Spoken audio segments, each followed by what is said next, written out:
Hello, everyone, and welcome to ISA's outreach program. This is our webinar series on Gene Drive, and this is the third series of Gene Drive that ISA has been organizing. I'm the host for today. I'm your moderator, and I'm Dr. Mahalakshmi Arujanan from ISA, the global coordinator. And I'm also the executive director for Malaysian Biotechnology Information Center. You can just call me Maha. So Gene Drive is an emerging technology, as we all know. And because it's an emerging technology, we feel that we need more informed debate, and also debate that revolves around science and not based on emotional or based on misinformation or disinformation. So that is the reason ISA has been organizing the webinar series together with Outreach Network for Gene Drive Research. This webinar series. So previously from 2021, we have been organizing on the 101 of Gene Drive. What is the technology? What is the science behind this? And also the applications of gene drives, and what are the potential of gene drives? What are the risks and benefits? Today, this year, what we are going to do is we decided to make it country specific. And we all know Philippines is one of the leaders in Asia when it comes to genetic modification, gene editing, and also they have got very good policies, which is like, I would say it's future-proofed, and also that is science-based. So we are today looking at Philippines. What are the challenges in Philippines that may have potential that can be solved through this Gene Drive technology? So with us today, we have got four speakers. Two from the Philippines, and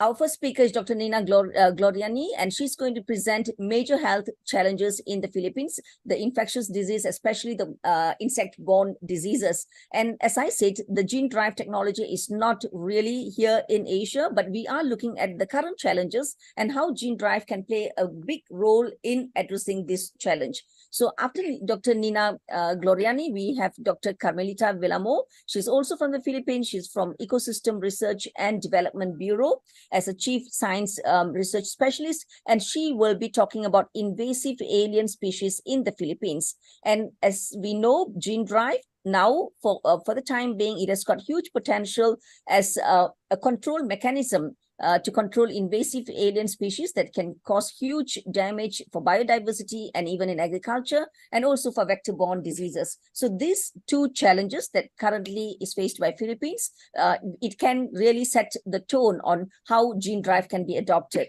Then after that, we will take a deep dive into the Gene Drive technology itself. Our first speaker who will speak on Gene Drive is Dr. Brian Tarimo from Ifakara Health Institute from Tanzania. He's a research scientist, and he will speak on can Gene Drive help eliminate vector-borne diseases.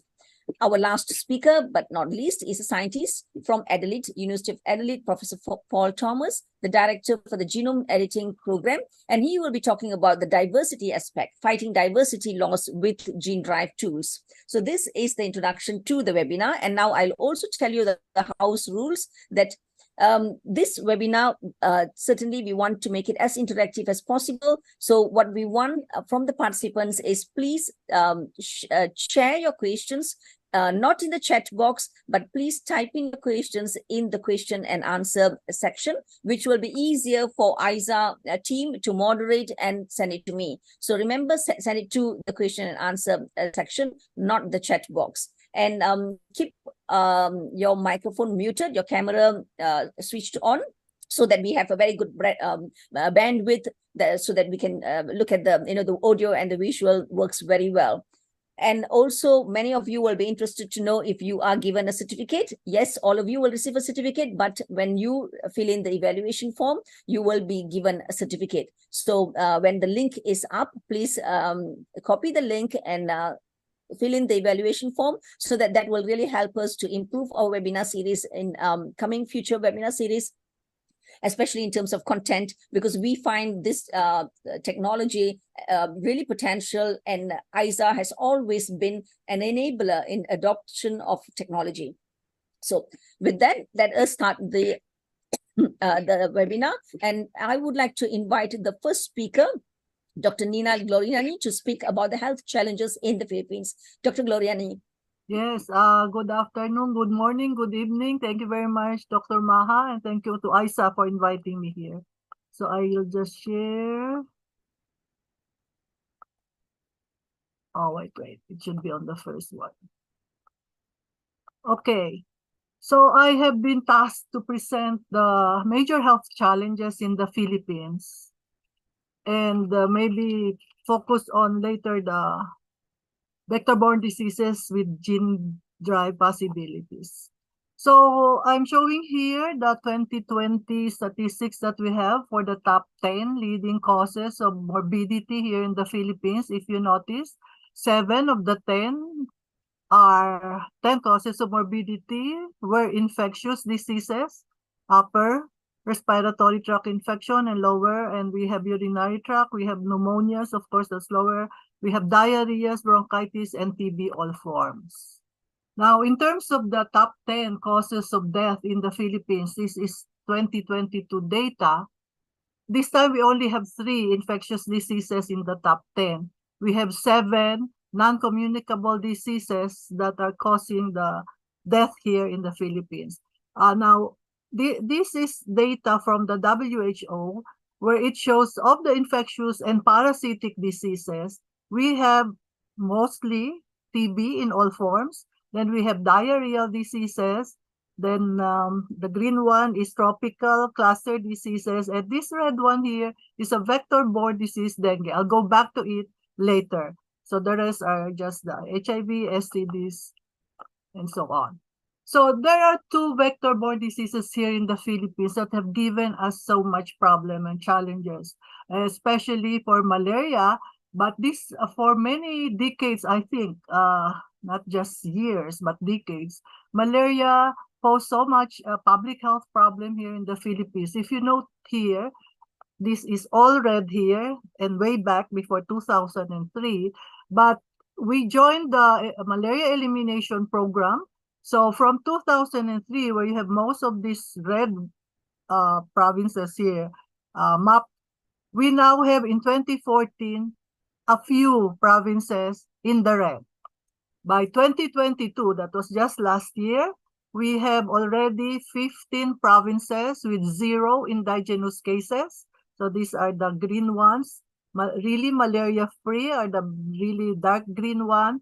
And then 0 indigenous cases, the light green one. And only Palawan remains to have a local transmission of malaria.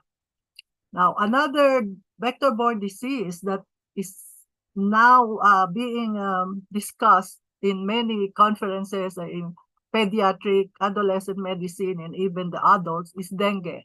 So this is caused by Aedes species. So just to show here, over from for so many years, 2010 to 2022, it looks like an endemic thing. And sometimes we do have the big epidemic, that is the outbreak in 2019, and right now this is 2022, but we are seeing a little more cases at the same period this year.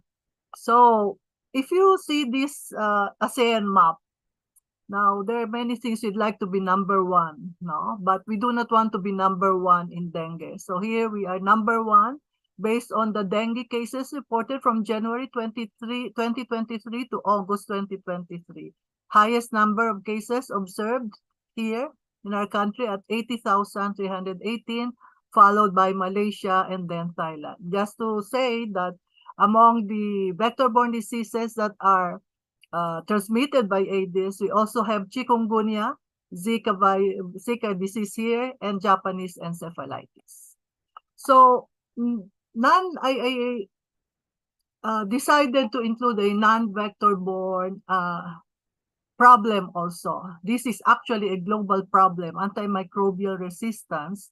And if you look here, among the 10 threats to global health in 2019, AMR, antimicrobial resistance, ranks number 2. And in the same year, in 2019, the Philippines had the 128th highest age standardized mortality rate per 100,000 population associated with AMR across 204 countries.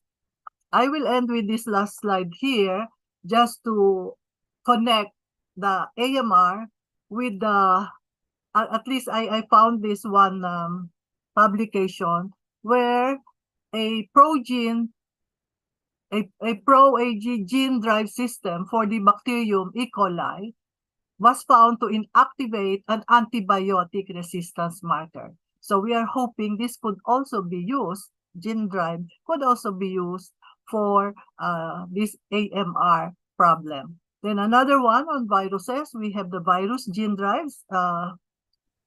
They studied the herpes group of viruses, herpes virus number 5, or this is the cytomegalovirus, where they found the successful transmission by gene drive sequence between distinct strains of this virus, and that this gene drive can efficiently target and replace wild-type populations in cell culture experiments. So at this point, it is in cell culture experiments, but what it shows is a promise that a viral gene drive can be used as a strategy to suppress viral infection. So I'll end my presentation there, and thank you very much.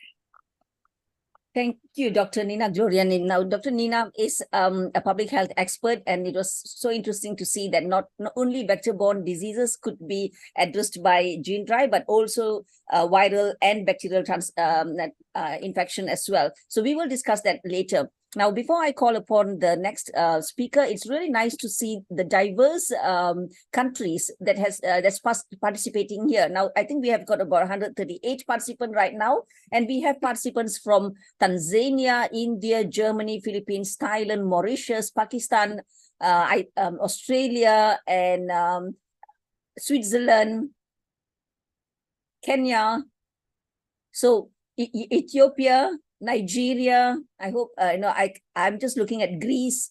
I'm just looking at the chat box. Now, this really shows that there is so much of interest in gene drive globally, and there's a lot more we could do in terms of engagement so that the emerging technology can take off and really benefit us, especially in addressing global challenges. So with that, I would like to invite the second speaker, Dr. Carlomita, and she will speak now about the invasive species problem, invasive alien species problem in the Philippines. Dr. Carlomita.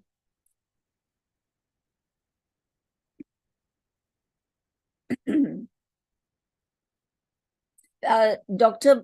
Carmelita, you are muted. Can you unmute yourself? Okay. Thank you. Yes, now, we hear. Okay.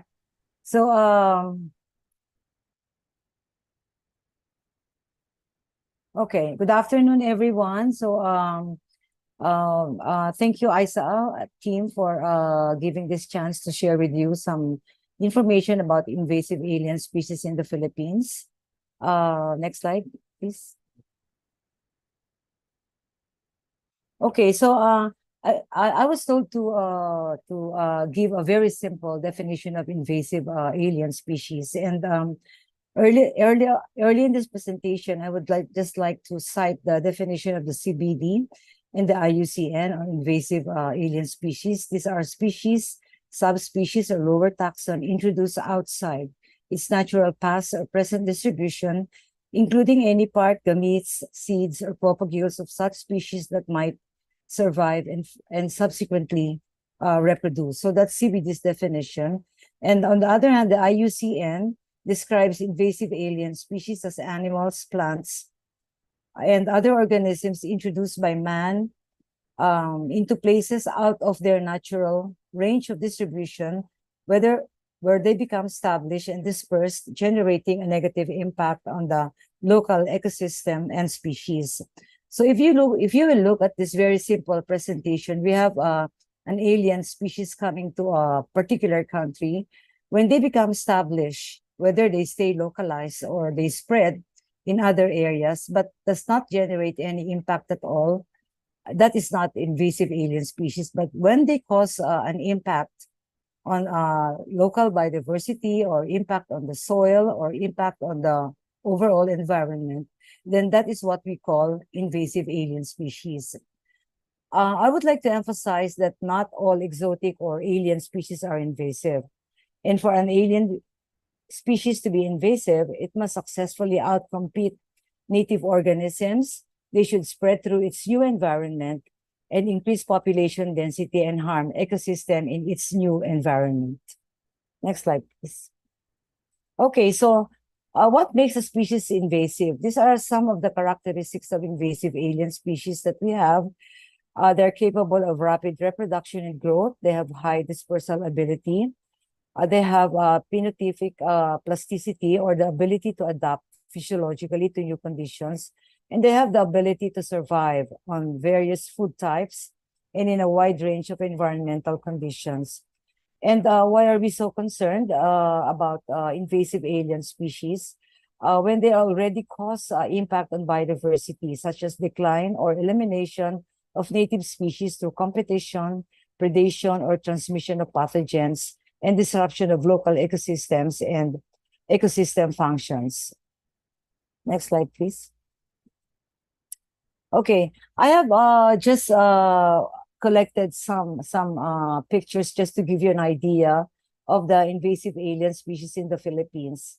Maybe it's worth mentioning that the country has already identified 84 species of plants and animals that are considered as invasive. And among the plants that we have, and I'm sure many of you will be very familiar about this, we have the Lantana camara. They were introduced as ornamental plant, but they are now very widespread in our environment, including forests. And then we have a sky flower, or Thunbergia grandiflora, which is very much present here, even in Mount Makiling area. And they were also introduced as ornamental plants. And of course, we would not know water hyacinth, which is very, very invasive at the moment, and the control measures are very difficult to do. We have Hagonoy or Cromolina adorata, and then we have Ipil-Ipil, although we still continue to plant them. They are very invasive and have caused negative impact on our environment. And again, another one is Buyo-Buyo or Piper aduncum, which has been the subject of our research about 5 years ago.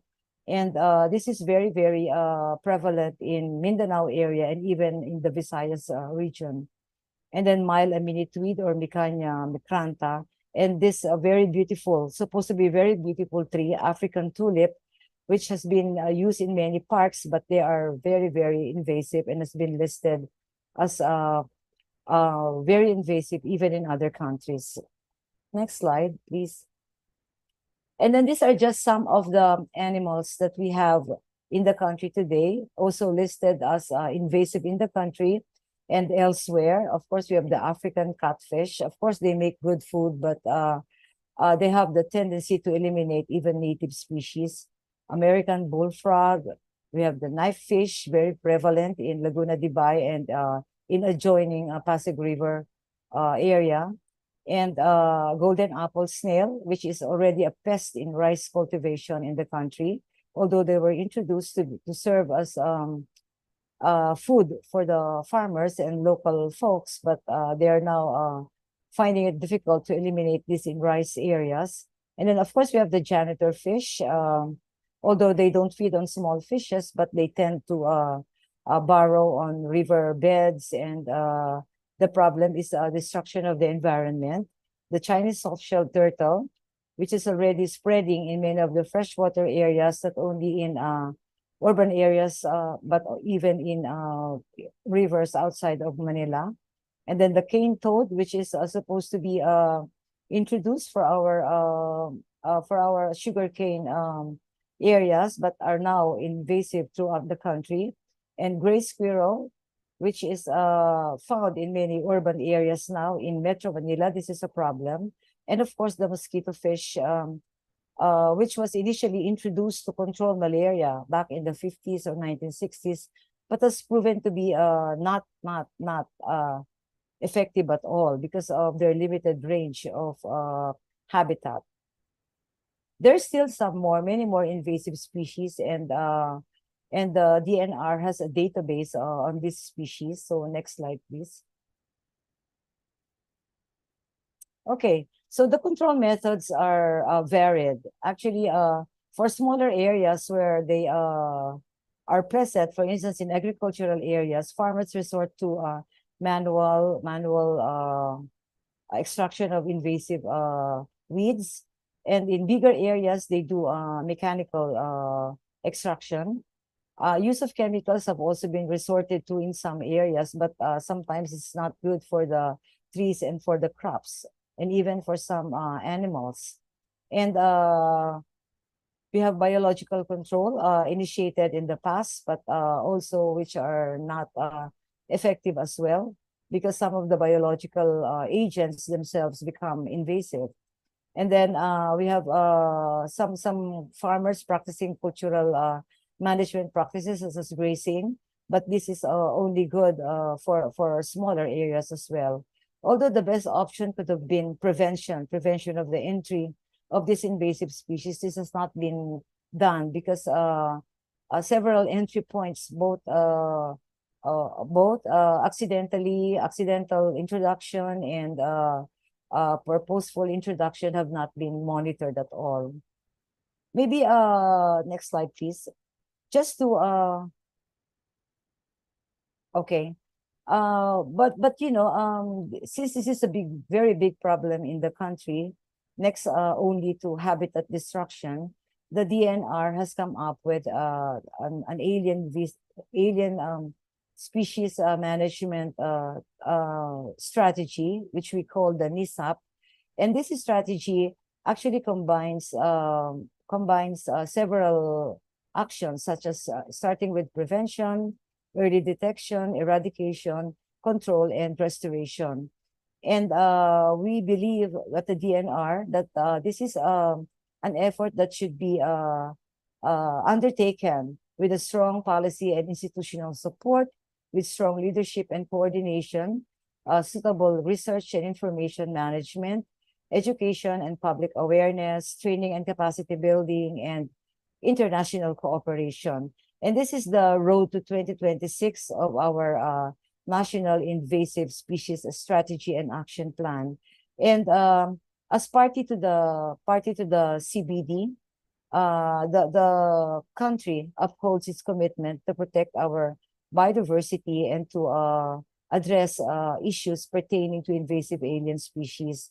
And this seminar on gene drive, I look at the gene drive technology as a possible option for the eradication, control, and restoration. Although, as our moderator said, that this is something new for Asia, but maybe this is something to look forward to with proper coordination with the appropriate government agencies and research institution. I think this can be done, and hopefully this can be another control method for invasive alien species in the Philippines in the future. So that's my presentation, and thank you, everyone. Thank you, Dr. Carmelita. Yes, this is certainly something that Asia should look into. The only problem is all your invasive species looks very pretty.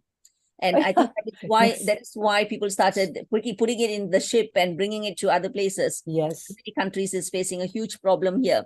And now I would like to also bring to attention that we have 165 participants online. And this again shows the need for information, science-based information to be disseminated. And I would like to welcome my colleagues from Malaysia, and we have from other countries as well now. So welcome everyone again. So our next presentation, we'll go into the real actual topic, and this will be the first speaker for the gene drive itself is Dr. Brian Tarimov from Ikafara Health Institute, and he will speak about vector-borne disease. How can we eliminate vector-borne diseases using gene drive? Dr. Tarimov, the screen is yours. Thank you, Maha. Good morning, good afternoon, good evening, everyone, depending on where you are in the world. Let me share my presentation, and I'll give a short but succinct presentation about what gene drives are and how can they be used for control of vector-borne diseases. So what is a gene drive?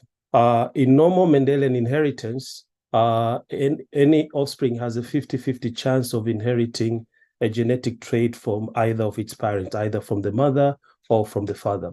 However, what gene drive is where this genetic trait or the genetic element is able to bias its inheritance. And therefore, instead of having a 50-50 chance of inheritance of this gene, there is a near 100% inheritance of the trait. So you can see on the left, the normal inheritance, there's a 50-50 chance of having inheriting a particular gene from either of the parent. But on the right, where there's a gene drive, the genetic element in the yellow, it's been able to bias itself, and therefore in the offspring, it's prevalent in all of the offsprings. So how does this appear in terms of our population? So on the left, we have Mendelian inheritance. The circles in yellow or in orange, you want to pass a specific genetic trait across your population. And you can see from one generation to the other, from first generation, second generation, up to the nth generation, there's a 50-50 chance of inheritance of this genetic trait. And therefore, your genetic trait does not, its frequency in the population does not rise, and it remains more or less the same. Now with gene drive on the right, you have because this genetic trait is able to bias its inheritance, and therefore you have its frequency increasing from one generation to another. And therefore, as generations go on, the frequency of this genetic trait is able to increase into the population until a level after several generations where it reaches fixation, and therefore you've been able to pass this genetic trait across your population. Now, how does this work?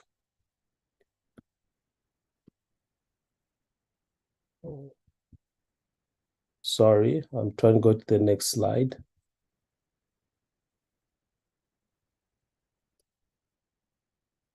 So how does this work? The way this works is that if you can, there are specifically types of genes in our genome calling homing endonuclease genes.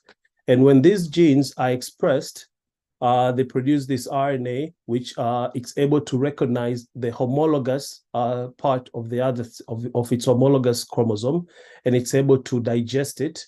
Now, the cell has an inherent repair mechanism whereby this cut chromosome has to be fixed. One way of fixing it is it could join the two ends together, and then, or it could use the template DNA, the template chromosome, and use that to fix, to repair the other chromosome, and therefore in that way you have the chromosome, the gene of interest being copied into the other chromosome. And if you restrict this type of repair mechanism or this type of work to happen in the reproductive organs, either in the egg or the sperm, you're ensuring that your gametes will have a copy of each of the gene that you want to, or genetic trait that you want to pass to the offspring. Now, gene drive is a natural occurring system. They do occur naturally in nature.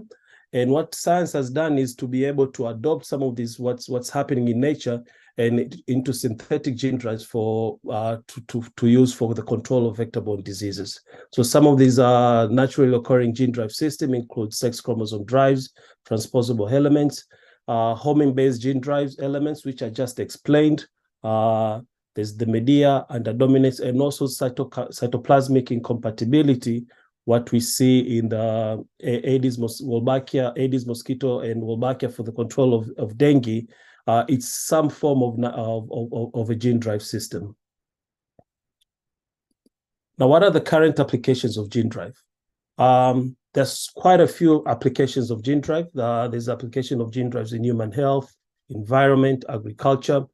But what has been mostly extensively researched up to now is the control of invasive alien species, and also for the control of vector-borne diseases. And I will briefly talk about gene drives for the control of vector-borne diseases. And my colleague Paul, who will come after my presentation, I think he'll talk about a little bit more about invasive alien species. Now, why vector-borne diseases? Diseases such as leishmania, malaria, dengue, chikungunya are all transmitted by mosquito vectors. 80% of the world is at risk of vector-borne diseases. The burden, almost 70% of the global burden of communicable diseases is due to vector-borne diseases. And there's over 700,000 deaths annually because of vector-borne diseases. So you can see it's a massive burden on the globe, and something needs to be done about it. This slide here shows a number of indigenous cases, imported cases, and outbreaks that happened between 2017 to 2019 across the globe.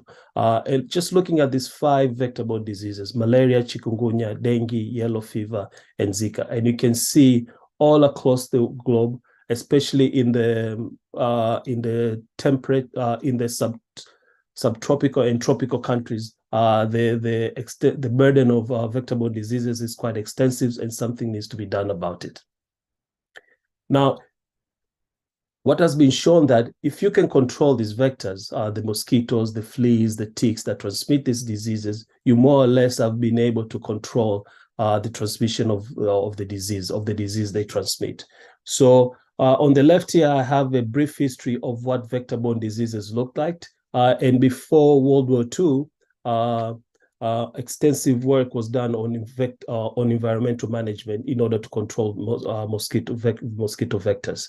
However, after World War II and the discovery of DDT, this is what led to a lot of spraying and led to eradication of malaria in the US and some of the countries in Europe.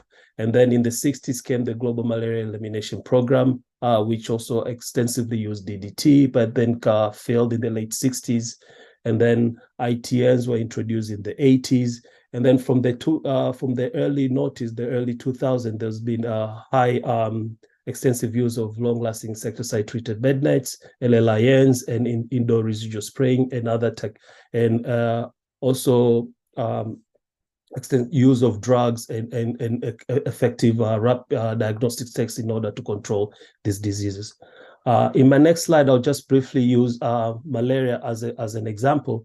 If you look from the year 2000 to the year 2015, and the black line on the top shows that if there were no any intervention being used to control malaria, and then the red line is what actually happened, the actual reduction in malaria that happened.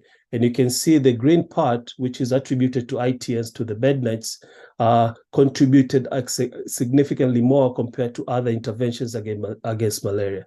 And this shows that if you can effectively control the vector, you pretty much can effectively control the transmission of this disease and also perhaps lead to elimination. However, there's a caveat here in the sense that some of these control tools or control interventions are not successful. We have lack of specificity for ecosystem damage because the insecticides are not they kill indiscriminately. They just don't kill the vectors. They can kill also other useful vectors, the butterflies, the bees, and which are useful to agriculture and other forms of economies. What do we do about those mosquitoes that they do not bite indoors because you sleep under bed net inside your house? What happens when you're outside the house? And there's some habitats that are difficult to reach. So in order to do environmental management, it becomes a bit tricky. And fogging and fumigation that has been used to control some of the Aedes mosquitoes and other mosquitoes, there's toxicity, and also there's some quite of nuisance with them. So with all of these challenges with regards to vector control, it has led to scientists and other researchers in the vector-borne diseases sphere to think beyond what can be done besides some of these traditional vector control tools that have been done. And in doing so, scientists have been able to look at what makes a mosquito such good vectors. There are certain factors that if you look into the mosquito, they enhance their vectorial competence, their vectorial capacity. The host feeding behavior, why they prefer, there's the human biting preference, the vector susceptibility. That means the parasite, the pathogens that they carry have to survive so that the mosquito is able to transmit from one individual to another. the longevity of the vector. We know the mosquitoes have to take at least 2 blood meal in order to transmit the pathogens they transmit. They have very high reproductive rate. One mosquito could lay over 100 eggs in one go. And then the habitat preference, and so forth. So if you look at all of these factors that make mosquitoes such good vectors, we can pretty much say confidently that they have a genetic component. And if they have a genetic component, it means therefore we can identify the gene, we can modify this gene in order to prevent these mosquitoes or to be able to be good vectors for transmitting the diseases. So in the mosquito genome, the genomes for Anopheles, Aedes, Culex, and other vectors that transmit diseases are out there. They're in the public domain. You can identify genes that are responsible for longevity. You can identify genes that are responsible for its immunity. So therefore, you can be able to block development of parasites, reproduction, and feeding behavior, and so forth.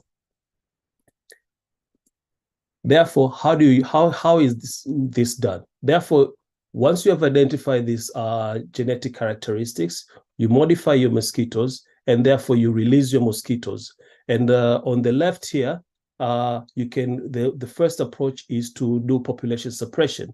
Therefore, for example, you have genetically modified mosquitoes' reproductive ability. So therefore, once you release your mosquitoes, which are the ones in gold here or yellow, over time they'll be able to over-dominate the wild type, which is the one in black. And after some time, you have the population will not crash, but it will go down to such a level that transmission of your vector-borne disease from one individual to another will be extremely unlikely.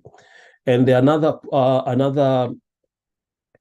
option on the right here is population replacement or modification, where, for example, you've been able to improve these mosquitoes' immunity, and therefore, when they carry a pathogen, the pathogen is not able to fully develop in the mosquito, and therefore, when this mosquito go and bite another individual, they're unable to transmit this pathogen. And therefore, so if you can see on the right, after some time, your wild type population will reach to a level where they will be over-dominated by your transgenic mosquitoes. Now, before I go to this slide, there's one thing I forgot to add here, but it's important worth mentioning, is that what is so good about this genetic modification mosquitoes as a vector control tool compared to what is currently being used here.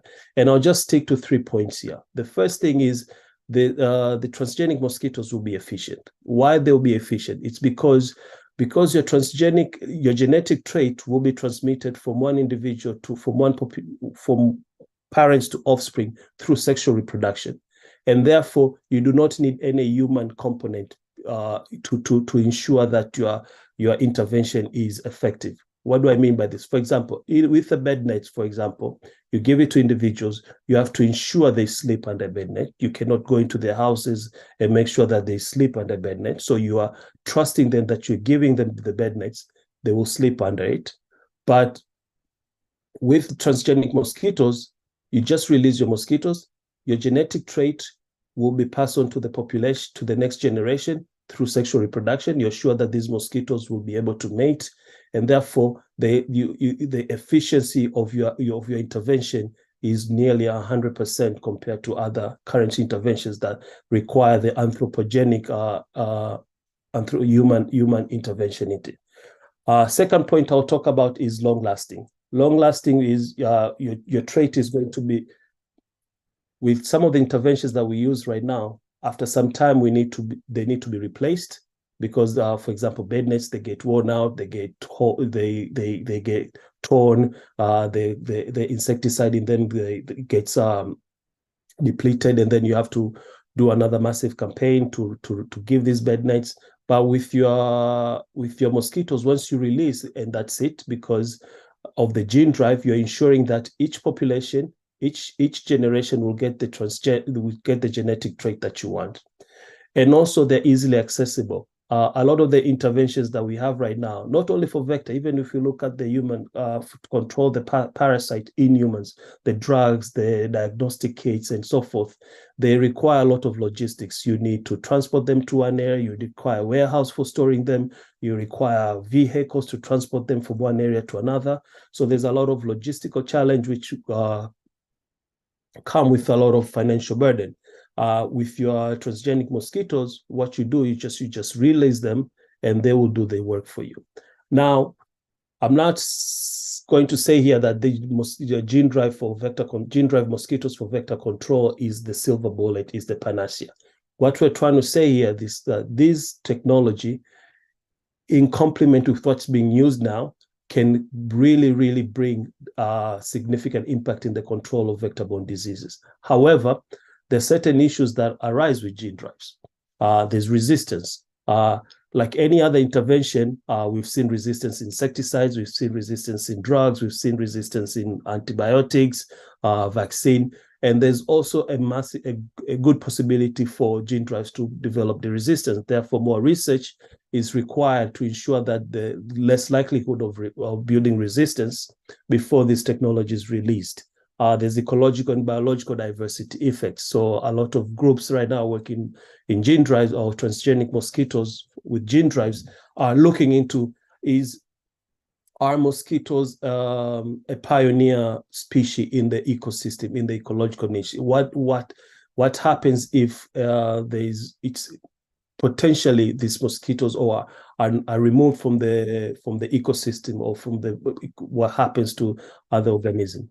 Also, the containment. How do you ensure containment, especially during the research stages, so that that these mosquitoes do not escape and bring any harm to the surrounding areas? And also, there needs to be community acceptance and also regulatory acceptance that's international and able to effectively regulate the technology.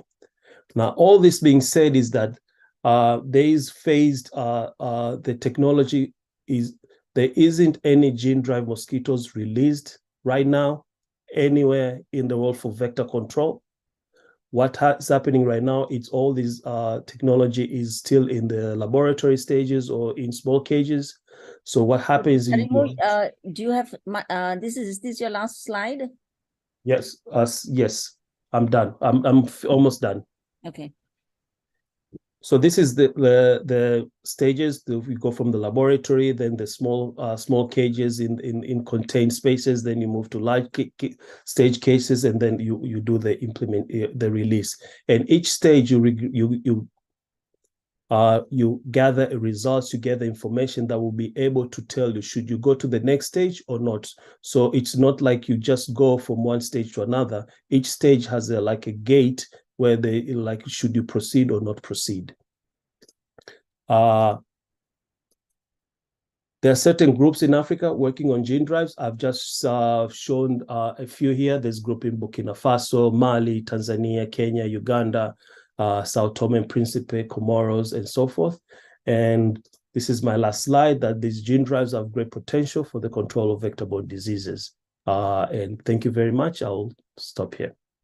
Thank you, Dr. Tarimo. I think you have nicely given a very comprehensive overall picture, and also you even gave us the key takeaway messages. Now, because of time, I'm going to go straight to Professor Paul Thomas, who's going to talk about fighting biodiversity loss using gene drive tools. Prof. Thomas. Thank you, Maha. Hello, everyone. Thanks for joining the session today. I'll just share my screen and we'll get started.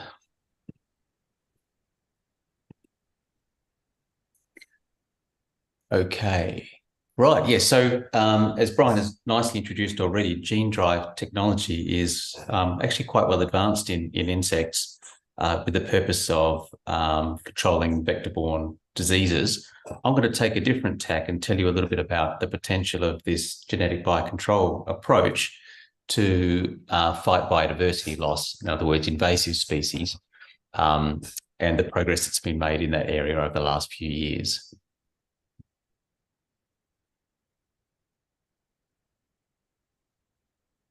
Okay, there we go.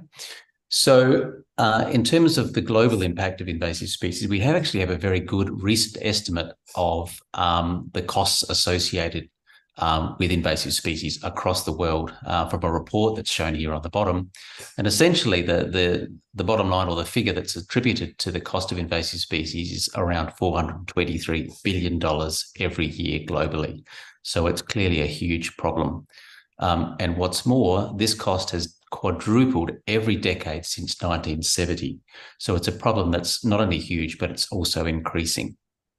There are many types of invasive species. We've heard about some of them already in the Philippines. I noted cane toads are also a problem in the Philippines. They are in Australia, a considerable problem, where they were also introduced for cane beetle control. And grey squirrels, I also noted, were mentioned earlier, and they are a big problem in the UK, I know. But in terms of invasive mammals, that's really got to be where the focus of today's talk is, partly because of where I work, but also because of the huge costs associated with this particular group of species. In Australia, they cost around 20 billion, or they have cost around 20 billion to the economy over the last 6 decades, and they're a major driver of extinctions across Australia. So we need some technology, some control measures that really address these huge issues that we're facing for the environment. Some examples that really, I think, bring home how quickly invasive species can expand their populations under appropriate conditions. One example of that is the plagues, the mouse plagues that we have in Australia every 4 years or so. And these are principally in grain-growing regions. And an example of that is shown here. So, I hope this doesn't give you nightmares, but I really just think this kind of footage brings home just how, in what huge numbers mice can breed to really very quickly when the conditions are right. So there's lots of food for these mice in these plagues because of the grain-growing regions, and the environmental conditions allow them to expand in numbers quite quickly. The other aspect of particularly rodents in terms of their invasive and destructive capacity is on islands. Rodents frequently get to islands because of basically they are stowaways on seagoing vessels. They invade islands, and when birds particularly are present on those islands, they cause great loss of biodiversity by eating the chicks, eating the eggs, devastating bird nesting sites, etc. And although it is possible to eradicate rodents on islands if they're relatively small, using traditional sort of baiting technology, this has several disadvantages, and really it's not a landscape scale solution for these really invasive pests. So we've heard from Brian already about how gene drives work, and I just want to sort of recap that concept now and tell you a little bit more about how it's been applied in particularly mammalian invasive species. So we've heard already that essentially genes come in pairs. So the basic law of genetics is that we get one copy of a gene from each parent, and the chances of us transmitting that gene to the next generation is essentially 50-50. It's like having a toss of a coin. It's a head or a tail, and that determines whether either version of the gene is passed on. Well, the gene drives break those rules, or they don't obey those rules, and instead they have an enhanced chance of inheritance. So it's a bit like having a coin with two heads, and that means that the gene drive, the genetic modification, or the particular version of the gene that's been synthetically engineered in a laboratory or is naturally occurring, is transmitted to the next generation with a much higher frequency than it normally would. And what this means, as Brian showed us already, is that a genetic modification or gene drive can spread through a population actually quite quickly. And this is essentially one way that you can modify a population, which is great, but it's probably not the ideal strategy for invasive species, where really the objective is to eradicate that invasive species from the environment. So instead, you can engineer a gene drive in the laboratory to do an extra trick, and that is to suppress the population to create infertile females once it's reached saturation. So in other words, once gene drive bearing organisms start to mate with each other, they can generate infertile females, and that can cause a population crash. And this kind of strategy has been applied in insects, and I'll show you it can also be applied in mammals as well. So the reason there's so much discussion and interest in this area is of three basic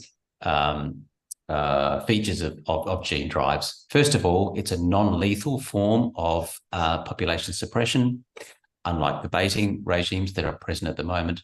It's landscape scale, so with just a few organisms, you can cause a population to crash. And thirdly, it's species specific because mice only breed with other mice, etc. So the reason we start with mice as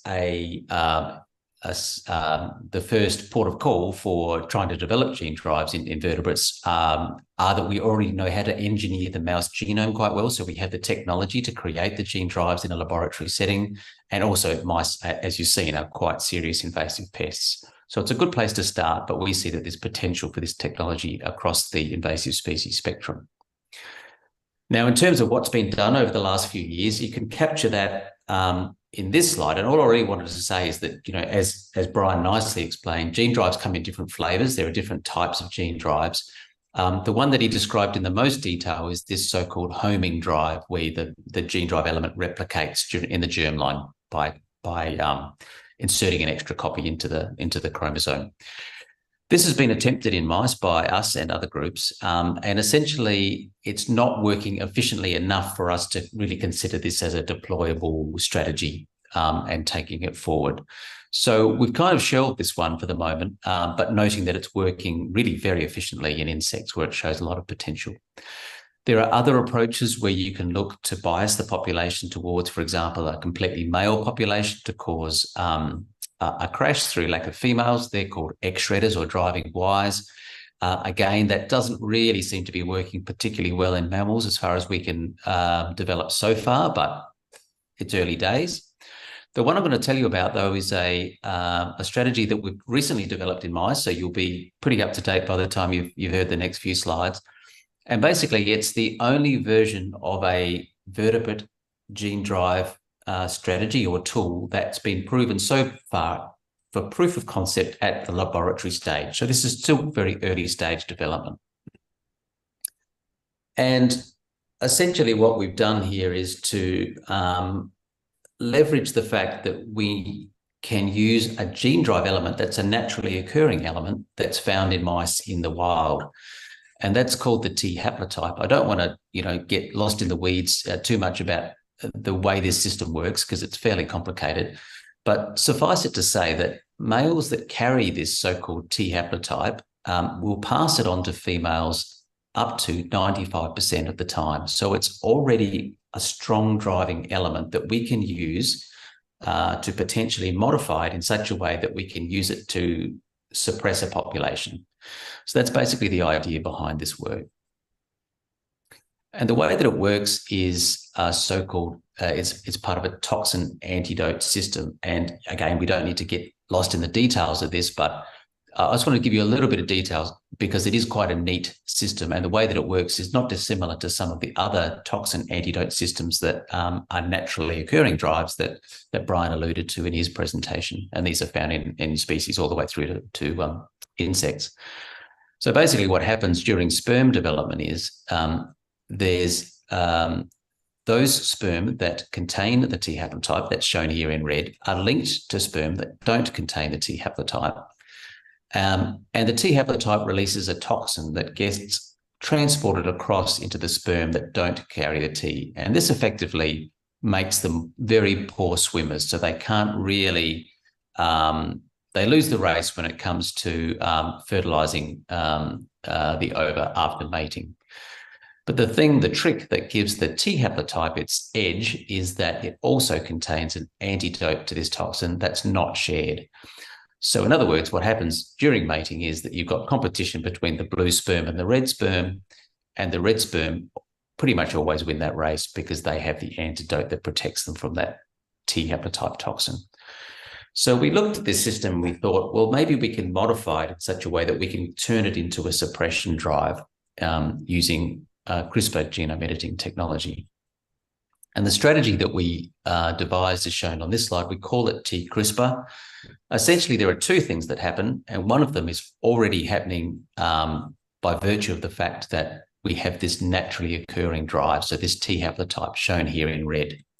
And we know that the T haplotype is transmitted to 95% of offspring from males.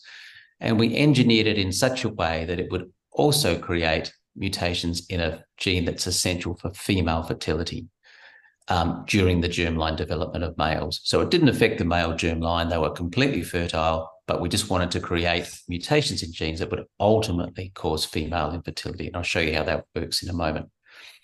So this idea was kind of a new idea, but we couldn't really get a good handle on how well it would work without doing some pretty sophisticated computer modeling. So I wanted to show you that now because I think this is an important part of gene drive development, and all groups that are developing gene drives have a version of this kind of approach. And essentially what you want to do is to take the best field measures, the best data from the environment, work out a way of incorporating that into a model on a computer, and then ask the question, how would your gene drive strategy work if you deployed it within that type of environment? So that's what we've done here. Essentially, you're looking at 200,000 mice that are included in this model, and they're incorporated into this virtual island that you can see here. The mice that are in black are the wild type mice, and you can see I've just seeded in a few red gene drive mice, just 256 into 200,000. So that's 0.1%. And you can see over a period of time, we get spread of those gene drive mice throughout the population. And then as those gene drive mice start to mate with each other, that infertility starts to kick in, and that we get a decline in the population, a steady decline in the population over time. And by using this kind of computer modeling, we get some confidence that the strategy could work potentially as a suppression drive in mice. So to test that a little further, we actually engineered this concept in laboratory mice. So this is the very beginning stage of that pipeline that Brian showed. And I'm not going to show you the data, but just I will show you here the publication that we put out last year. And if you want to look it up, by all means do, and I'm happy to take any questions afterwards. But what we were able to show is that the concept that we developed on the whiteboard and that we modeled, that I've just shown you the modeling for, we could create that in a laboratory setting in laboratory mice. So we have proof of concept for this T-CRISPR strategy, which is, as I said, the first time we have something that we could point to say, this is actually something that could be developed further, at least for mouse genetic biocontrol. So in the last couple of slides, I just wanted to tell you what can we do beyond mice. So they're not the only invasive species, as we well know. We're very interested in thinking about strategies that could be transferred across different mammals and potentially even different vertebrates. And we wanted to sort of think about ways, or sort of what is the potential of those strategies if we plug them into the model in the way that I've shown you already. So this is an example of the mouse modeling. If we use the same kind of approach to model rat, so some of the designs we've been thinking about, if we use those designs, but with rat parameters in the model, we see that there's lots of potential for eradication also. And even rabbits that have a longer generation time and fewer offspring are still a pretty reasonable species to think about gene drive applications for. What I would like to point out is that serious invasive species like foxes and cats, which are a massive problem, particularly cats in Australia, they're probably less amenable to this type of technology because their generation time is longer and they have fewer offspring than mice or rats. So again, coming back to Brian's point, we don't necessarily see this as the silver bullet for all invasive species. I think it's going to be an element of some of the biocontrol measures that we can take for at least some species. And those species are probably the ones that have the largest number of offspring and the shortest generation times. They're going to be the most amenable to this kind of approach. So to conclude, our group and other groups have looked at a number of different genetic strategies for rodent suppression. Some of those have been borrowed from insects, and they're working quite well in insects, as Brian described. but it's really been a mouse-specific one called T-CRISPR that is the first validated genetic biocontrol strategy for mouse population suppression. And this has been validated only at a laboratory stage at the moment. And whilst this is, a significant start to the journey towards using these genetic biocontrol, tools down the track with the appropriate controls, which I'll come to in a minute, it's really important that we start thinking about how we can use these in a safe way. And what I mean by that is to target their action so that they're not going to affect the native range of the species. So, for example, coming back to the cane toad issue again, in South America is where cane toads come from. We don't want a gene drive organism to get back into the native range, in that case, South America, to suppress the population where they're part of the normal environment. So we're thinking also about ways to limit the activity of the gene drive so that they're specific for the target pest population that we're interested in. Gene drives have a lot of potential beyond mice. I just showed you a mouse example because that's really where the field at is in the moment, but we're very interested, as I said, in developing transferable strategies to other pest mammals. Probably rats would be the next species to think about there. And lastly, we've had this point already, but I just wanted to underline that really this is very much early stage development at a laboratory level. We are already working with social scientists to do stakeholder engagement. And also the regulators in Australia are very interested in this area, and we're constantly working with them to not only license the laboratory experiments, but to think about how it would, how regulation could proceed in the future if we have successful laboratory trials. So with that, I'll finish up, and I just did want to thank those in my group who've been involved in the study, and they're shown up here, and particularly Luke Giras, who's a PhD student who did most of the T-CRISPR work with Ashigul, doing the modelling Ashigul-Barrand. So with that, I'll finish up and hand you back to you, Maya.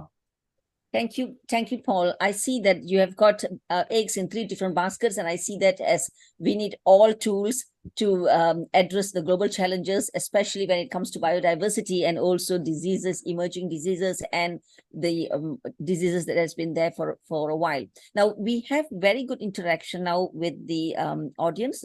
I see a number of questions. Now, since gene drive is still an emerging technology, I would like to go first with the basic question on the concept of gene drive itself. So the question here is how gene drive is biased in terms of its inheritance. Either Paul or Brian, can one of you take this question? Brian? Yeah. Let me give a crack at it, and then if I miss anything, Paul can add on. And to answer this effectively, let me share something really quick. And maybe this did not come across clearly. Can everyone see my screen now? Yes. Now, so we have 2 pairs of chromosomes, or 2 pairs. So we have so if you can look at this genomic DNA here, the red part is going to be nicked off, so it's going to be a double-stranded break, and then you have the gap, and with the gap here, it needs to be repaired. And one way of being repaired, what I mentioned is called homology-directed repair. That means it uses the complement chromosome and then to copy itself. And then what you have is you have the repair being made. And the other option is to use non-homologous end joining. That means it just joins this end, and this is where you have the insertion or deletions.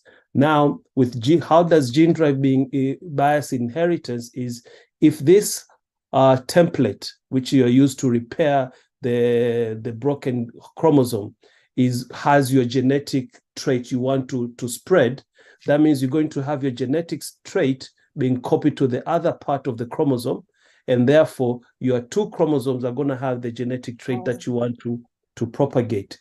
And if you restrict this process to happen in the germline when the formation of gametes, that means you're ensuring that your gametes are going to have your genetic trait that you want to pass on from parents to offspring. So another good analogy, for example, this is a very good analogy that my friend here, Tony, uses a lot. So for example, let's think about you have a very nice carpet. And then with your carpet, you have this part being cut off. Now you can actually sew this part. You can just put the end here and the end here, and you have something like this, which is a ruined carpet. Or you can use this template here to make this part, and then you have your perfectly nice carpet again. So I don't know if I've been able to answer that question, but the way that the gene drive is biased is that it's restricted to the germline, and therefore one of the template of the chromosome is used as a template to repair the nicked chromosome, and therefore you have a copying of your genetic trait into both of the chromosomes, and therefore all your gametes or all your eggs will have the genetic trait that you want to spread. If I've missed anything, Paul, please add. Paul, any other analogies? No, that was great, Brian. I don't have anything to add except that you've described nicely the main mechanism that people think of when they hear gene drive, and that is that homing drive that you put out. There are other versions of gene drives as well, so it's not the only way it can happen, but it's certainly probably the most significant way it can happen, especially in insects. Paul, the second question is to you. What desirable features of invasive species that makes it, that we can, is a potential candidate for gene drive applications? Yep. I guess we think about lots of factors when we think about targeting a species, and that's where the modeling comes in. It's very useful because we can actually look at the time it takes for eradication by putting in the best sort of field-based knowledge that we can into those models. So it's cost, I would say cost and time to eradication, and how good the current tools are as well. So it's really a combination of all of those things, and also knowledge of the genetics and genome structure of the organism itself. So mice really tick all of those boxes because we know a lot about the mouse genome, we know a lot about the genes, it's an invasive pest, and it reproduces quickly. And it's expensive in terms of cost to the environment and to the agricultural sector. So it's really putting all those things together. If we had another species that was really doing a lot of damage to the environment, but we didn't really have a clue about its genome or what the genes did, that would be a much more difficult exercise to try and build a gene drive to target that organism. Oh, and one more thing, sorry. It also helps if you can propagate the species in a laboratory setting, because it's extremely difficult to develop a gene drive unless you can have access to the species and essentially manipulate its genome and its breeding. Okay, now that we spoke about the basics, a bit of the basics of gene drive, to the Filipinos experts here, either one of you, Nina or Carmelita, what is the Philippines stand on adopting gene drive technology, and which department will be responsible for the regulations of the environmental release or field trial of transgenic animals that's developed through gene drive? Anything in place already, or is it under discussion? Carmelita, you want to? Okay. Yeah.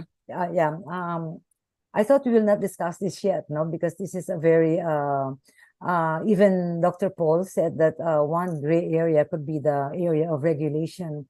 Now in the Philippines, we have a biosafety committee that will handle this, and this is a group of experts coming from the different agencies. We have the DNR, the DA, and all other agencies involved in genetic modification. So I think it will have to pass through this body before it gets into place, even from the very start of the experiment up to the time it is allowed for use. So it's a very long process, just like what the GMOs had undergone in the past. So I think that's how it should be, and that is how it should be. because we just cannot move on doing this with appropriate research agencies, but it has to go through the process of being done under containment and then being released to the environment before it becomes really useful in the future. So as I've said, it's a long process, and I think something that has to be discussed very thoroughly before we even think of adopting the gene drive. Although I said that it has quite a lot of potential for controlling invasive species. Not all of them, but many of them that can be subjected to gene drive technology. Nina, is there anything you want to add on the Filipino situation? Well, not exactly on gene drive, but there was a time we were trying to use the technology, not really use, but to try the GM mosquito technology. And it was very difficult to get people to study it, especially from the medical and the public health sector. So I don't know about gene drive also tinkering with this, but of course it has its potential. Yep. It has to be really studied very well, discussed, consulted through a lot of consultations. Yes. Talking about it has to be really studied well, and the risk assessment, risk management has to be in place. I'm going to combine three questions together. Maybe Paul and Brian can attempt this. If we eradicate or suppress the population of certain species, what is the effect to the ecology? And also, what are the other the other effects to biodiversity through this biased inheritance? Paul? Yes, I get this question occasionally. It's a good question. I think it's an easier one to answer for invasive species because those species are not native to the environment. So you're looking to remove something that shouldn't be there in the first place. We know quite well what the effect of removing rodents on islands is through baiting programs that have taken place. There's been hundreds of successful eradications on islands using traditional bait technology, and the results are quite stunning in terms of restoration of the ecology, the bird populations, and even the reefs around the islands benefit because when the birds come back, all of the phosphates that's associated with the guano add nourishment for the reef systems that are around the island. So the reefs flourish, the fish flourish. So at least in that context, we know the benefits are considerable. I'm going to let Brian answer maybe from a mosquito perspective, because I think that's a really interesting question as well. Thank you, Paul. Yeah, we do. I also do get this question quite a lot. And with regards to mosquitoes, and if you look, for example, Anopheles mosquitoes that transmit malaria, if you look at the whole genus, there are over 3,500 mosquitoes that are in Diptera, in the class Diptera, and then about 400 that are in the genus Anopheles, and then about 70 that have been confirmed through research to be able to transmit malaria. But what I've been describing and what a lot of groups globally working in gene drives for malaria control, they're talking about one or two of these mosquitoes, and it's predominantly Anopheles gambiae sensu stricto, which is perhaps the most efficient malaria vector globally.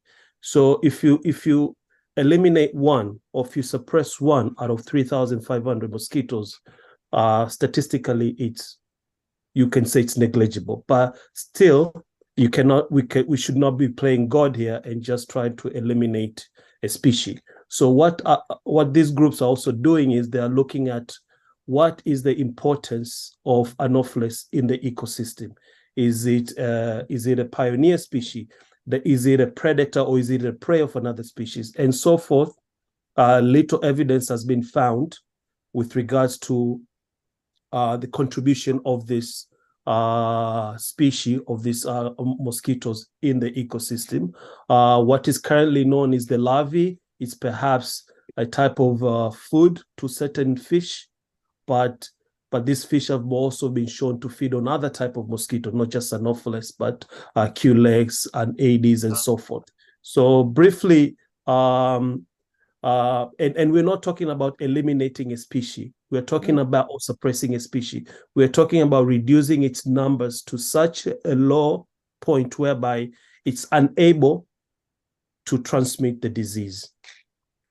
Thank you. Yeah, so looks like, studies are well underway to look at what is the effect. And also the main misconception is that people think that completely it's going to be extinct. No, we can't do that. It's not eliminating a species. And Paul, what you said about removing what was already not there and getting back to the original ecosystem. Now, what is the problem with that, right? Because we never had that alien invasive species in the first place. So I think this is what needs to be communicated to the stakeholders. Now, moving on from this sort of risk assessment, risk management, the next question is, how do we move forward then? What would be the enabling policies that can fast track the research and future applications of gene drives across sectors? Today, we're talking about health and biodiversity, but also in agriculture. Brian, Paul, since you have experience in this, what are your thoughts on this? Paul, you want to go first?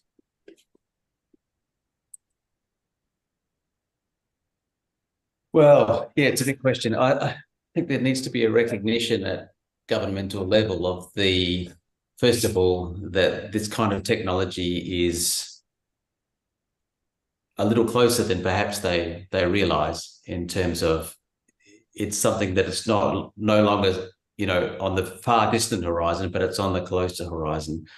And so I think the first thing is that we need to get better at communicating to policymakers and decision makers about the potential of the technology and opening those channels of communication. I hope that once that process is underway, then we can get more traction in terms of promoting policies and even funding avenues to take it to the next level. Because at the moment, I'm sure Brian could relate to this. We have the situation where we've got a technology that we want to move essentially from the laboratory proof of concept to an enclosure or cage trial that's larger and larger. And to do that, it becomes quite expensive. So at the end of the day, this technology is not going to get towards deployment without having those trials in place. Funding mechanisms have to be there to enable us to actually, make that happen. But of course, all of this has to be done in consultation with the community in the broadest sense, because the last thing we want to do is to get to, the end of it and say, look, we've got this technology, but we haven't consulted with the relevant communities. So we're very conscious of that. So risk assessment, stakeholder engagement and regulator engagement are part and parcel of that path forward. Yeah, I always believe when we build the political will, whether through social licensing and by empowering the people, where public participation is empowered and people make well-informed decisions, or request to the government to move certain technology, I think then the political will is built, and that actually is an enabler for funding and also for policy development and policy implementation. Brian, what do you want to say about moving forward? Yeah, I pretty much agree with what Paul has mentioned, that there needs to be political will, effective engagement with communities, and also regulation has to be in place. Surprisingly, very surprisingly, because if you look in the whole spectra of genetic modification, the agriculture side has always been the forefront compared to us in the health. We even in terms of regulation, a lot of the things we use, we've adopted them from agriculture biotech. So, but in terms of gene drives, they have been slower, and I don't know. Perhaps the few people that I talk to, when food is a very contentious issue. People are like, oh, yes, we want diseases to be cured, but don't touch our food and stuff like that. So there needs to be better communication from us scientists to the policymakers, the regulators, and even the communities that this technology could actually improve some of the food production and agriculture. Thank you. Actually, medical biotechnology or vaccine production, drugs have really benefited from genetic modification and also gene editing. But the thing is, the public do not know that these tools are really used for their drugs and for their vaccines. And even when they know, like for example, insulin 1980s, even when they know, it is just, it's more easily accepted than what you said, Brian, the food, because food is like, it's my food, I'm going to eat it. But they do not understand that the drugs and the vaccines and whatever injectable, it also goes into our system. So that definitely I agree with both of you that communication is really important, and that's where ISA plays a big role. Now, someone put a very interesting comment here, anopheles, it actually means useless. But then, of course, we still need some risk assessment and risk management and look at what's the effect. Now, the other question here, which I don't think you have to answer, is that what happens if we eradicate population or species? Now, as you said, we are not eradicating a species. It is just, just a small portion of the population, and it's also country specific. But I've got another question here. I think it's an interesting question because today we're talking about alien invasive species, but and also public health. But what about the application of gene drives in microbiological setting? Nina, you spoke about microbiological setting, but then it was still related to health. But are there any other things beyond health for industrial purposes? For environmental purposes, cleaning cleaning oil spill, for example, or bioplastics, anything like that? I think that's possible. I mean, it's less contentious if you're talking about cleaning the environment, bioremediation or something. But for now, for health, I was just looking at, there's a question here, can gene drive lead to antimicrobial resistance? I don't know who could answer that. The question is, I was actually trying to say that it can fix or be an intervention for antimicrobial resistance, no? But the question is the other way. Can gene drive lead to it? I really don't know. Maybe Dr. Brian or Dr. Paul can answer that. Okay, so we are coming to the end of the session. Now, the last question I have here is based on available evidence for the lab and modeling with regard to vector control gene drive, how long will it take to implement in the field? I think maybe we can go with this question because we know it takes about 15 years. Those days for genetic modification, it is taking a little lesser for gene editing. How about gene drive, Paul and Brian? Yeah, it's a good question. I would say 10 years. If we had the ability to do all of the experiments and the facilities to take it forward and things went well, and we, notwithstanding the discussions with regulators, et cetera, that we've talked about, but I'd say we're looking at 10 years. 5 would be an absolute minimum, but I think realistically it would be more like 10 years to come up with something that we could say, potentially this could be deployable. And for us, that would be something that would be targeted to a specific population, probably on an island, probably a fairly small island that's fairly remote and uninhabited, where mice have invaded that island. That is probably the direction and the time frame that we're looking at. Brian, 10 years or lesser? Yeah, so we're thinking of 7 to 10 years, maybe in 5 years' time, maybe do some field trials in an island setting or something like that. And then for the technology to be actually fully deployed in the field with, given that there's right regulation, policies and acceptance from the community, I would say 10 years is a acceptable time frame. One other issue to add with regards, because this has come up a lot with regards to suppression of a population. If you look, for example, with mosquitoes, what's being used now, the insecticides, they're killing the population, the mosquitoes. So what we're introducing is not any different from what we've been doing for years. We've been suppressing the population, but because we've put the connotation genetic modification, then it becomes very contentious. But what we've been doing all along in vector control is killing the mosquitoes. We've been doing that for years and years with insecticides, with spraying, with environmental management and everything. But what we're trying to say here is that we need complementary tools, because these mosquitoes, these vectors are very clever. And that's why we're trying to introduce this another technology to complement what's been used right now. Thank you. Thank you, Brian. I just want to add one thing on the timeline.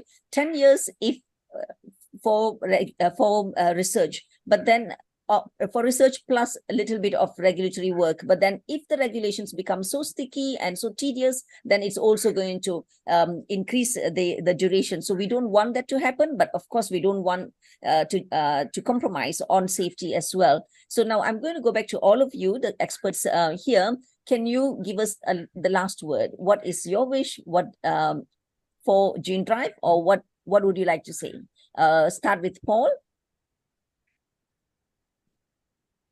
What would I like to see? I would like to have the capacity to develop what we have further, so that we can actually move it towards the end of the pipeline. As we've all discussed, it's a long journey. So the next step along that journey takes more funding. So we need that. And I'm really interested in developing versions of the technology that we can transfer into other species. So that we're not just talking mice, but we can feasibly take into other species as well. That hasn't been really proven possible yet, at least in the vertebrates. Situation's much better in Diptera, but in invertebrates, a transferable generic platform technology that we could move between species would be something that I think would be super valuable. That's what I'd like. Thank you, Paul. Brian? I would say I would like for the policymakers, the regulators, to start listening to the scientists and what the research, the results from the research, and they should really stop the fear mongering. There's never, and I've said this before several times, there's never been a technology that is 100% free of any risks. But if the potential benefits of a technology significantly outweigh the risk, then it should, by all means, it should be adopted, consider the safety and efficacy and so forth.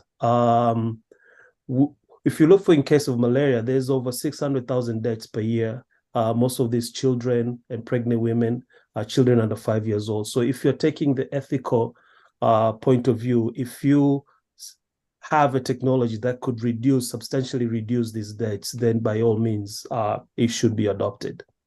Thank you. Okay, Maha has lost power. So can we continue on with Dr. Nina, please? Your last. I'm thinking of dengue, and there are many ways to take care of dengue. So we have this integrated vector control.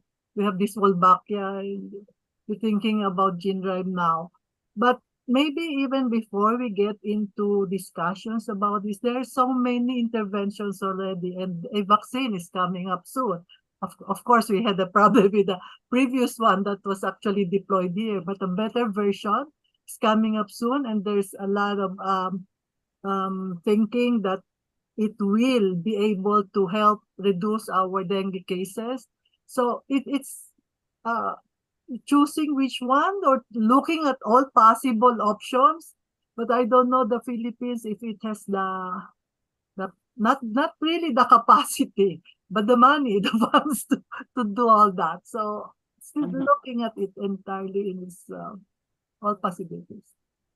Thank you. And that'll be for the medical part. How about our environment? How do we deal with it? Last words on that, Ma'am Nita. Yeah. Okay. So I think our speakers also agree that there might be, and there will be definitely problems with our regulators. And I've always emphasized that I see the potential of GeneDrive to address our problems of invasive alien species. But just the same, there has to be a very good, very good interaction between our technical experts and our regulators in the country, especially the regulators, Biosafety Regulatory Committee of our country. And just like GMOs, the introduction of this new technology will have to undergo the same process as GMO did. And I think it was not really very, very smooth sailing during that time. But we have seen that GMOs are, after all, now not a problem anymore. It's just like any kind of hybrid that we have. But the process itself has been very tedious for us at the DNR and the DA. So I think with proper coordination, maybe this can be done. But I'm thinking of 10 years, like you said, 10 years for you to develop the whole process, and only by then can we start the technology. So that is definitely a long process, and our rule says that we have to undergo the same process of producing the gene, and then testing them under containment before it will be field tested and finally released in the environment. So long process, but worth waiting. And thank you, Isa, because I learned a lot about gene drive today, and something that I don't really understand so much before I accepted the invitation to talk about this. So that's it. Thank you. Thank you so much, dear speakers. Hold on a minute. I'm just going to announce that the evaluation form is already in the chat box. Please fill out the forms, the evaluation survey. And yeah, here it is. Here is the QR code. You can just take a picture and respond to the evaluation survey, and you will have your certificates. So we would like to close now our webinar. Actually, we have a lot of questions still unanswered, but many of them are not directly related to Gene Drive. We tried to respond to them as much as we can, but we would like to, please, if you are available, you can send us your questions, and we can send it to our speakers so that we can send it to you, their response.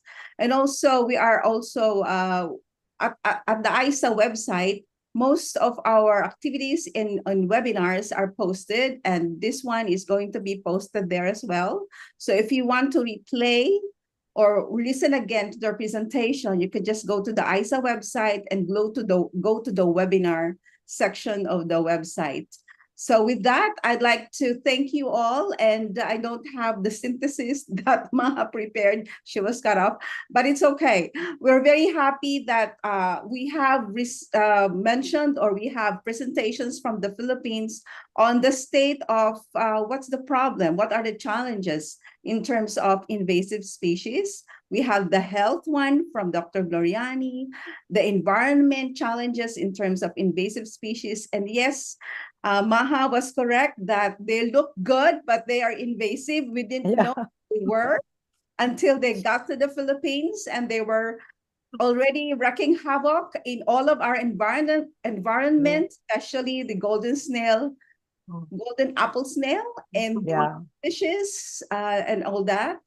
And so it is very important that we get something, a control mechanism that's going to be sustainable, effective, but then Gene Drive is still going to be, it will take a little bit more time, but acceptance and understanding the mechanism is just one way of letting people know that there is hope that we can control all these invasive species.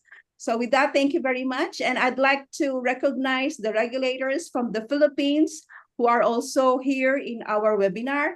We are going to have one meeting or webinar with all the regulators exclusively for the Philippine regulators. And you are also invited there. I mean, the regulators, I'm sorry. And it's going to be a one-on-one. So we'd like to hear what your thoughts are, and we would like to help the Philippines in framing policy considerations for Gene Drive, and this will be on November or on December 5. Okay. Please register there, those who are regulators in the Philippines. And with that, thank you very much. Thank you all speakers. Thank you all the participants from many different parts of the world. I think my last count was 175. I'm not sure now. There are also people who have raised their hands, but we don't have time anymore. So thank you once again, and we will be waiting for your survey, for the response to your survey. Thank you so much, and have a Bye. good day. Bye-bye. Thank you. Bye. Okay. Thank you. Sarah, would you like to start to? Sarah? Sure.